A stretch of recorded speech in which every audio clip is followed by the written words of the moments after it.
নদীতে সারিবদ্ধভাবে শোভা পাচ্ছে ছোট ছোট ডিঙি নৌকা। নদীর জলতরঙ্গে দুলতে দুলতে চলছে এপার থেকে ওপারে। মাঝি বাইয়া যাও রে, অকুলো দরিয়ার মাঝে আমার ভাঙা নাও, মাঝি বাইয়া যাও।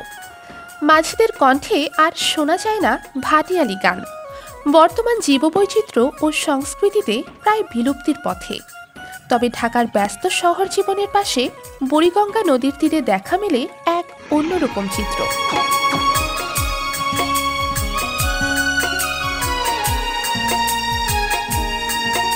সারিবদ্ধ ছোট ছোট ডিঙি নৌকা এবং বৈঠা হাতে মাঝিরা জীবন সংগ্রামে ব্যস্ত।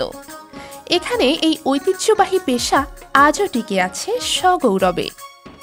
কেরানীগঞ্জের জিঞ্জিরা ফেরিঘাট থেকে শুরু করে লালবাগ, সোয়ারিঘাট, জামালবাগ এলাকা পর্যন্ত প্রায় 500 থেকে 600 মাঝি এই নৌকাগুলোর মাধ্যমে জীবিকা নির্বাহ করেন। প্রতিদিন হাজারো মানুষ বুড়িগঙ্গা পার হতে এই ডিঙি নৌকা ব্যবহার করেন।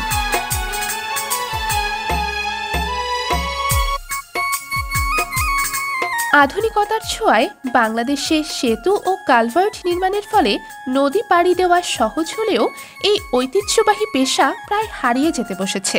তবে বুড়িগঙ্গা নদীর এই অঞ্চলে এখনও নৌকাই সময় বাঁচানোর প্রধান মাধ্যম।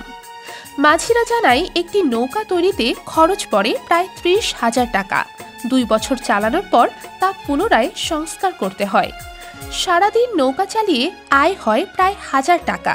তা দিয়ে চলে মাঝিদের জীবন জীবিকা। আমার নাম মোহাম্মদ সাইবুল হাওলাদার। আমি এটা 2 বছর ব্যবহার করছি, আর ধরেন সর্বোচ্চ 2-3 বছর ব্যবহার করতে পারেন। দিন সর্বোচ্চ মনে করেন 800, 1000 কি 1200 মানে কামাই, মানে নৌকার বুঝিয়ে বিষয়। ঘাটে যদি নৌকা কম হয় তাহলে কামাই বেশি হয়।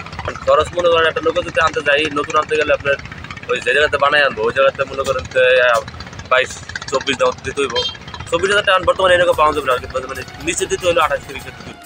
বুড়িগঙ্গার এই নৌকাগুলো শুধু পারাপারের মাধ্যম নয়, এ যেন ঐতিহ্যের এক জীবন্ত স্মারক। আধুনিকতার ছোঁয়ার মাঝেও মাঝিদের বৈঠা চালানোর দৃশ্য জীবনের প্রকৃত সংগ্রামের গল্প বলে।